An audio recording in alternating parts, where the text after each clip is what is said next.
اچھا کاشف صاحب، آپ کی نظروں سے گزرا ہوگا 21-22 دن لوگوں کو مشکلات میں رکھا، طاقت کے استعمال کی باتیں کی گئی، یہ بھی کہا گیا کہ را فنڈنگ کرتا ہے بھارت.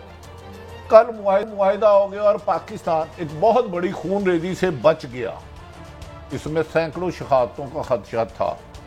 کاشف عباسی صاحب اسے کس نظر سے دیکھتے ہیں؟ بٹی صاحب، یہ معاملہ اتنا سمپل ہے نہیں. میں اس کو تھوڑا سا کمپلیکس طریقے سے دیکھتا ہوں. دیکھیں، میں آپ کی بات سے ایگری کرتا ہوں کہ بہت سی یہاں پر شہادتیں ہو سکتی تھیں، بہت سے مسائل ہو سکتے تھے، اس سے بچ گئے ہیں. لیکن اس کو دوسری طرح سے بھی دیکھیں. یہ چھٹا موقع ہے جب تحریک لبیک پاکستان ایک دھرنا لے کر اسلام آباد یا کسی دوسرے شہر میں جا رہی ہے. اب اس کا نقصان یہ ہے جو جس طرح میں اس کو دیکھ رہا ہوں کہ ہر کچھ عرصے بعد یہ آتے ہیں، یہ کوئی ڈیمانڈز اپنی سامنے رکھتے ہیں. دیکھیں، آپ یہ جتھوں سے تو یہ توقع نہیں کر سکتے کہ کوئی بھی شخص جتھے لے کر آئے، وہ اپنے سارے مطالبات منوائے اور سب گڈی گڈی ہو جائے اور وہ آپ ان کے مطالبات مان لیں. ہوتا کیا طریقہ کار پھر وہی ہے، کچھ ڈیمانڈ سامنے آتی ہیں، حکومت پہلے بڑا سخت سٹینڈ لیتی ہے، جیسے آپ نے کہا اس کیس میں لیا گیا انڈیا سے را فنڈنگ ہے. میں احسن اقبال صاحب کے بیان پڑھ رہا تھا جب ان کے وقت میں یہ آئے تھے سامنے. اس وقت بھی ایگزیکٹلی یہی آرگومنٹ کہ انڈیا کی طرف سے فنڈنگ آ رہی ہے. اس وقت بھی اسی قسم کے الزامات لگ رہے تھے ان کے اوپر. تو کہتے ہیں کہ جی انڈیا سے فنڈنگ لیتے ہیں، ملیٹنٹ آرگنائزیشن ہے، ریاست کی ریٹ چیلنج نہیں کرنے دیں گے. پھر ان کو روکا جاتا ہے، کسی کا دھرنا دے کے بیٹھتے ہیں، پھر سخت بیانات آتے ہیں اور اس کے بعد پھر آپ جاتے ہیں اور انہی سے معاہدہ کرتے ہیں، ان کے تمام مطالبات مانتے ہیں. کبھی کوئی اس کا دستخط کرنے والا ہوتا ہے، اس میں جو مطالبات لکھے ہوتے ہیں گورنمنٹ اس وقت سر سے اتارنے کے لیے کہ خون ریزی نہ ہو باتیں مانتی ہے، اور کچھ عرصے بعد دوبارہ انہی مطالبات کے ساتھ وہ دوبارہ مارکیٹ میں آتے ہیں، دوبارہ یہ کہتے ہیں کہ جی ہم ایک اور دھرنا لے کر آ رہے ہیں ورنہ ہمارے مطالبات مانے. آخر کب تک ایسے چلے گا؟ دیکھیں، یہ اس طرح دنیا بھی کاشف صاحب آپ نے بڑی خوبصورت بات کی کہ کچھ مطالبات رکھتے ہیں، گورنمنٹ مطالبات کرتی ہے اور کچھ عرصے بعد دوبارہ انہیں آنا پڑتا ہے. دوبارہ اس کا مطلب ہے معاہدہ کر کے جو منحرف ہوتا ہے وہ ٹھیک کر رہا ہے. دیکھیں معاہدہ، بٹی صاحب دیکھیں اس میں یہ بھی دیکھیں کہ معاہدہ کون کر رہا ہے اور کس وجہ سے کر رہا ہے. ایک تو معاہدہ وہ ہوتا ہے بٹی صاحب، آپ میرے پاس آتے ہیں اور ہم دونوں میوچل انڈرسٹینڈنگ اور اگریمنٹ کے ساتھ یہ فیصلہ کرتے ہیں کہ ہم نے کوئی کام کرنا ہے جس میں آپ کو لگتا ہے آپ بھی ٹھیک ہے، مجھے لگتا ہے میں بھی ٹھیک ہوں، آئی کام ہونا چاہیے. ایک ہے آپ میرے یہاں پر پستول رکھ کے مجھے کہیں گے جناب یہ میری ڈیمانڈز ہیں، حالانکہ میں اس سے اگری نہ کرتا ہوں، لیکن وقتی طور پر بلا ٹالنے کے لیے یا مشکل ٹالنے کے لیے میں یہ کہوں کہ ہاں اب میں یہ مان لیتا ہوں. اس کی وجہ یہ ہے کہ شاید مجھے یہ بات ماننی پڑے گی، اتنے سارے لوگ ہیں، جس طرح آپ نے کہا کہ اتنے دن تک پورے پاکستان کا نظام جی ٹی روڈ بند ہے. میں پنڈی کل گیا، پنڈی میں راستہ نکلنے کا کوئی نہیں تھا، ایک جنازہ پڑھنا تھا، اس کے لیے راستہ کوئی نہیں مل رہا تھا کہ میں کہاں سے جاؤں اور واپس کہاں سے آؤں. تو یہ بھی دیکھیں کہ کس طرح مطالبات منوائے جاتے ہیں. مطالبہ جس طرح فرانسیسی سفیر کو نکالنے کا مطالبہ ہے، میں آپ کو یقین سے کہہ سکتا ہوں کوئی حکومت پاکستان کی یہ مطالبہ نہیں مان سکتی، کیونکہ اس کے جو نقصانات ہیں آپ یا میں بھی اس کو دیکھتے ہیں اور کہتے ہیں کہ اس کا نقصان اس ملک کو بہت بڑا ہے. اس وقت جب کشمیر کا مسئلہ ہے، کوئی بھی مسئلہ ہو تو ہمیں آگے سے کہا جاتا ہے جی آپ کی معیشت ہے کیا، آپ کس بنیاد پر کسی سے بات کر سکتے ہیں، پہلے اپنی معیشت کھڑی کریں. دنیا میں یہ میں بھی آج کسی کو کہتا ہے جب کشمیر ہوا، آپ کو یاد ہوگا یو اے ای کے سفیر نے جو انڈیا بیٹھے تھے انہوں نے اس کے حق میں بیان دیا. چند دن بعد سعودی عرب نے جا کے 18-20 ارب ڈالر کی ارامکو جو کمپنی ہے ان کی، اس نے جا کے وہاں پر امبانی کے ساتھ انویسٹمنٹ کر دی. اور وہ بار بار ہمیں کہا گیا دیکھیں جی آپ کی تو معیشت اس قابل ہی نہیں کوئی آپ کے ساتھ کھڑا ہو. آپ کیسے آپ کے ساتھ کوئی کھڑا ہوگا؟ پہلے اپنے آپ کو ٹھیک کریں، معیشت ٹھیک کریں. اگر آپ نے وہ معیشت ٹھیک کرنی ہے تو اس طرح سفیروں کو نکال کے تو یہ معیشت ہم برابری کی سطح پر تو کسی کے ساتھ نہیں آ پائیں گے. تو یہ آپ بھی جانتے ہیں، میں بھی جانتا ہوں، کچھ مطالبات غیر منطقی ہوتے ہیں لیکن اس لیے مان لیے جاتے ہیں کیونکہ کسی طرح ان کو فی الحال ہٹایا جائے یہاں سے. اچھا کاشف، تھوڑا سا میں چاہ رہا ہوں کاشف اپنا میں چاہ رہا ہوں تھوڑا سا آپ عام بندے کی بھی ہم بات کریں. یہ ایک قسم کی آپ سے گپ شپ بھی ہے. میرا سوال یہ ہے کہ دنیا میں سیولائز ورلڈ میں جب اس طرح کی کوئی واقعات ہوتے ہیں تو کسی کا جو بزنس لاس ہوتا ہے 11 سے 12 دن تقریباً جو جی ٹی روڈ ہے وہ سینٹرل پنجاب ہے اور موسٹ تھکلی پاپولیٹڈ ہے. تو جن لوگوں کا بزنس بند رہا ہے, جن لوگوں کو ٹرانسپورٹ کو لاس ہوا ہے, 5 پولیس والے شہید ہو گئے ہیں, 5 فیملیز ہم نے یتیم ہو گئی ہیں, کتنے لوگ اس دنیا سے چلے گئے ہیں. تو کیا ہمارے ہاں تو یہ کمپنسیشن کا کوئی رجحان ہی نہیں ہے؟ مطلب یہاں پہ اس طرح کا کوئی نظام ہے کہ آپ کا جو ریاست کا فیلئر ہے لا اینڈ آرڈر نہ دینا, تو ان بزنسز کا کیا قصور تھا جو 12 دن بند رہے ہیں؟ دیکھیے بات آپ کی ٹیکنیکلی تو ٹھیک ہے, میں یہ تو نہیں کہوں گا کہ آپ غلط کہہ رہے ہیں, ان کا کوئی قصور نہیں ہے, لیکن اسٹیٹ کو آپ اسٹیٹ کی طرف سے بھی دیکھیں, اسٹیٹ کیا کر رہی ہے, یا اسٹیٹ کیا ٹھیک یا غلط کر رہی ہے, that also you have to سی.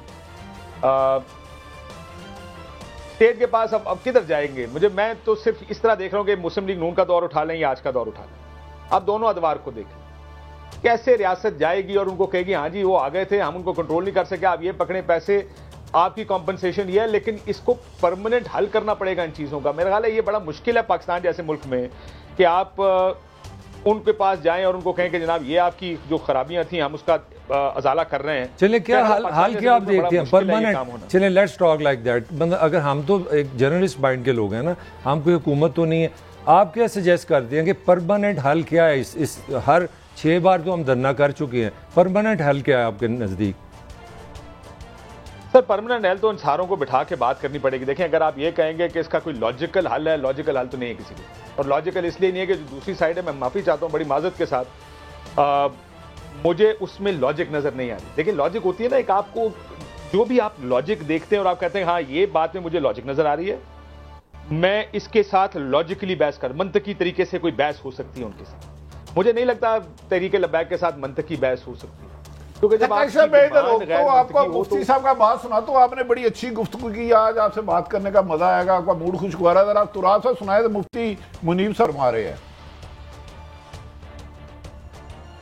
حکومت پاکستان اور تحریک لبیک پاکستان کے مابین اتفاق رائے سے معاہدہ طے پا چکا ہے. آئندہ اشرے میں اس کے مثبت نتائج سامنے آ جائیں گے. اس معاہدے کی تفصیلات مناسب وقت پر سامنے آ جائیں گی. میں میڈیا کے دوستوں سے گزارش کرتا ہوں کہ 1-2 دن اگر آپ کی دکان پہ مندی ہو جائے تو ملک و ملت کی خاطر اس کی قربانی دے دیجیے گا. مثبت نتائج آ جائیں گے اور میڈیا کی مندی رہے گی, اس بارے میں آپ کیا فرماتے ہیں؟ باقی میں بعد میں بات کروں گا. آپ کو یاد یہ بھی بتاتا چلوں کہ تحریک لبیک کے لوگوں نے بہت سارے میڈیا والوں سے شکوے کیے, مارا پیٹا, ایون کہ مجھے بھی کہا کہ آپ ہماری کوریج نہیں کرتے, آپ یہ ہے وہ ہے. تو اب کیا سمجھتے ہیں آپ, ہمیں کیا کرنا چاہیے اسے بھی بچ جائیں اور مثبت نتائج بھی آ جائیں؟ سر یہ تو بڑا مشکل ہے نا. دیکھیں جب پیمرا آرڈر کر دیتا آپ کو کہ جی آپ یہ کام نہیں کر سکتے, آپ کیا کریں گے؟ یہ تو پیمرا آپ کو آرڈر میجورٹی کیسز میں تو پیمرا آپ کو آرڈر کر دیتی ہے کہ یہ کام نہیں ہو سکتا, آپ تحریک لبیک کی یا ایسے کسی گروپ کی کوریج نہیں کر سکتے. اب آپ مجھے بتائیں اس کے اندر آپ کیا کریں گے؟ آپ کے پاس کوئی آپشن ہے سوائے اس کے کہ آپ کوریج نہ کریں؟ اس کے علاوہ آپ کے پاس کوئی آپشن ہے؟ دوسری طرف یہ بھی کہا جاتا ہے کہ جی مذہب کا استعمال, جب آپ مذہب کا یا مذہبی نعرہ استعمال کرتے ہیں کوئی بھی, اس کے بعد بہت سے چینلز شاید یہ بھی دیکھتے ہیں کہ کیا یہ ملک کے لیے ٹھیک نہیں. یہ سیلف سینسرشپ جس کو ہم کہتے ہیں وہ بھی کئی کیسز میں ہوتا ہے. بھٹی صاحب یہ آپ بھی جانتے ہیں, یہ میں بھی جانتا ہوں کہ بہت سے لوگ شاید اس وجہ سے بھی نہ کرتے ہوں.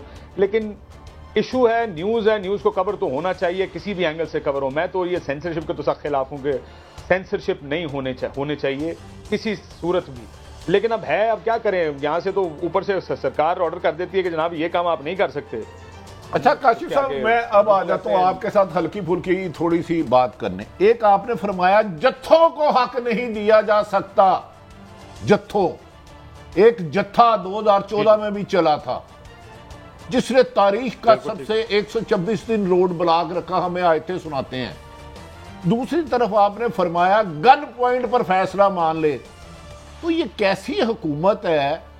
ایک تو خود وزیر اعظم منتخب اس وقت کے نواز شریف کو کہتی تھی ریزائن دے, صرف 4 لوگوں کا معاملہ تھا, قوم کا معاملہ نہیں تھا, قوم کا معاملہ نہیں تھا. ٹھیک ہو گیا. اسی جی ٹی روڈ سے وہ گئے, اسی جی ٹی روڈ سے گئے. نہ ان کے پاس اس وقت پیراشوٹ تھے, نہ ان کی گاڑیوں میں فلائنگ گیئر تھی, یہ مریض کے سے بھی گزرے، کاموں کی سے بھی گزرے، گجرا والے سے بھی گزرے، مریض قبلے، تو ہم کس منہ سے اس کو روک رہے ہیں؟ بھٹی صاحب اگر آپ کو کیونکہ ہم اس ٹائم اکٹھے ہی تھے، آپ کو میری پوزیشن یاد ہو، میں اس وقت بھی کہتا تھا کہ یہ غلط ہے، جس کی وجہ سے وہ لسٹوں میں بھی جو جعلی لسٹیں بنتی تھیں اس میں بھی ہمارے نام آتے تھے کہ انہوں نے پیسے پکڑ لیے. بات پیسے پکڑنے کی اس وقت بھی نہیں تھی، اس وقت بھی میرے جیسے لوگوں کا اس وقت بھی یہ خیال تھا کہ آپ اس طرح کرو. اور آپ کو یاد ہوگا ایک دفعہ جب 14 تاریخ کو عمران خان صاحب نکلے، 15 تاریخ کو میں نے کہا جی آپ جج، جیوری اور ایگزیکیوشنر خود ہی بن گئے ہیں، آپ ہی الزام لگا رہے ہیں، آپ ہی سزا دے رہے ہیں اور آپ ہی کہہ رہے ہیں کہ ہونا کیا چاہیے. دیکھیں میں دھرنوں کے خلاف نہیں، دیکھیں یہاں پہ مسنگ پرسنز کے دھرنے ہوتے ہیں، دھرنا کسی بھی وجہ سے کوئی بھی کسی وجہ سے بھی کر سکتا ہے، وہ میرا ایشو نہیں ہے. میرا بڑا ایشو یہ ہے اور اس وقت بھی تھا کہ کسی بھی سٹنگ گورنمنٹ کے خلاف آپ کو پتا ہوتا ہے کہ آپ کس وجہ سے باہر آ رہے ہیں، کیا ہو رہا ہے. میں تو اس ٹائم دھرنے کا اس ٹائم بھی مخالف تھا، جیسے میں نے ابھی آپ کو کہا کہ میرے اوپر میرا یہ خیال تھا کہ دھرنا عمران خان صاحب غلط لے کر آ رہے ہیں. اور میں آج بھی دیکھیں اگر لاجیکلی کوئی چیز مجھے ٹھیک نظر آئے گی میں یقین مانے اس وقت بھی کہوں گا ہاں یہ منطقی طور پر دھرنا یا جلسہ، جلوس، لانگ مارچز غلط نہیں ہے. کس وجہ سے کر رہے ہیں وہ وجہ بھی ساتھ اگر جوڑیں گے تو اہم ہوتی ہے. کیا وجہ ہے آپ آ رہے ہیں؟ عمران خان صاحب نے کہا 4 حلقے، یا ان کا اس وقت خیال تھا کہ ٹھیک ہے، لیکن میرا خیال تھا کہ جو عمران خان صاحب استعفیٰ مانگ رہے ہیں شاید وہ طریقہ ٹھیک نہیں. میرا خیال تھا ٹھیک ہے. اچھا کاشف ذرا آج کے حوالے سے میں چاہ رہا ہوں آپ کی رائے لی جائے. میری رائے آپ اسے ڈس ایگری کر سکتے ہیں کہ بہت بڑا ایک کریڈیبلٹی کا کرائسس آیا کہ آپ کے وزیر داخلہ ہیں، وزیر اطلاعات ہیں، ان کی بات لبیک والوں نے نہیں تسلیم کی اور اوورآل ان پہ بڑا کرٹیسزم ہوا. ان کی لینگویج ٹھیک نہیں تھی، سٹائل ٹھیک نہیں تھا، لوگو لہجہ ٹھیک نہیں تھا، یہ سارا اعتراض ہوا ہے. ایک تو میرا آپ سے سوال یہ ہے کہ کیا اور سننے میں یہ بھی ہے، آپ ہم سے زیادہ خبریں رکھتے ہیں کہ الٹیمیٹلی اسٹیبلشمنٹ کی ایک بہت بڑی شخصیت جو کرائسس تھا حکومت اور لبیک کے درمیان، وہ یہ تھا کہ کوئی کریڈیبل بندہ نہیں مل رہا تھا جو گارنٹی دے. اور at the end of the day establishment کی ایک اہم شخصیت نے گارنٹی دی کہ نہیں آپ یہ معاہدہ کریں، ہم اس پہ عمل درآمد کرائیں گے. تو کیا ہمارے یہاں حکومتیں بس کمپنی کی مشہوری نے بس یہ کیا ہے؟ What is this? How you see all this? دیکھیں حکومت وقت کا مسئلہ ہی ہوتا ہے جی، ہر حکومت کا. آپ کو یاد ہوگا کہ جب اس فیض آباد دھرنا تو اس پر دستخط کس نے کیے؟ جب پہلا شاہد خاقان عباسی صاحب کے دور میں آیا تھا، کس نے دستخط کیے تھے؟ یہ بھی آپ کو یاد ہوگا. وہ انفارچونیٹلی یا فارچونیٹلی حکومت کو لوگ اس وقت کی جو بھی اپوزیشن ہوگی وہ کیونکہ دھرنا لے کر ہی گورنمنٹ کے خلاف آ رہے ہیں تو وہ کہتے ہیں جی آپ کے ساتھ معاہدہ نہیں کرنا. اگر آپ کل مکر بھی گئے تو وہ کہتے ہیں کوئی ایسا گارنٹر جس کے پاس ہم کل جا سکیں، جو ان کو بھی کہہ سکے اور ہمیں بھی کہہ سکے. وہ پھر اسٹیبلشمنٹ ہی بنتی ہے، وہ پھر آرمی چیف بھی بنتے ہیں. تو یہ بھی ایک انفارچونیٹ ریالٹی ہے اس ملک کی کہ لوگ حکومتوں کو ٹرسٹ نہیں کرتے، کسی اور کو ٹرسٹ کرتے. لیکن واپس میں ذرا بھٹی صاحب نے جو پچھلی بات کی تھی میں دھرنے پہ رک گیا. میں ذرا اس پر وہ جو 2014 کے دھرنے پر میں اس وقت بھی کہتا تھا، میں آج بھی وہی کہتا ہوں بھٹی صاحب، مسئلہ یہ ہے کہ آپ کس حد تک جا سکتے ہیں اپنے مطالبات لے کر. ہو سکتا ہے آپ کو لگتا ہے کہ آپ کا مطالبہ ٹھیک ہے، یہ بھی ممکن ہے کہ آپ کو یہ لگتا ہو کہ مطالبہ آپ کا 100% درست مطالبہ ہو سکتا ہے، مجھے نہ لگتا ہو. لیکن کہیں نہ کہیں بیٹھ کر آپ اپنے مطالبات باہر رکھتے ہیں، لوگوں کے سامنے رکھتے ہیں، which is how it works. لوگوں کے سامنے آپ اپنا مطالبہ رکھتے ہیں. اب آپ ایک حکومت ہیں، آپ کی بات لوگ مانتے ہیں نہیں، معافی چاہتا ہوں، آپ طریق لبیک ہیں، آپ عمران خان ہیں، لوگ مانتے نہیں مانتے، وہ تو بات کی بات ہے. لیکن کیا آپ کو لگتا ہے کہ یہ ٹھیک ہے کہ کل یہاں پر کوئی 50,000 لاکھ کا گروہ ایک اور آ جائے یہاں پہ اور کہے کہ جی ہمارا خیال ہے کہ اس ملک میں یہ ہونا چاہیے؟ کیا ان کی بات ماننی چاہیے؟ اب اگلا سوال تو آپ لوگوں سے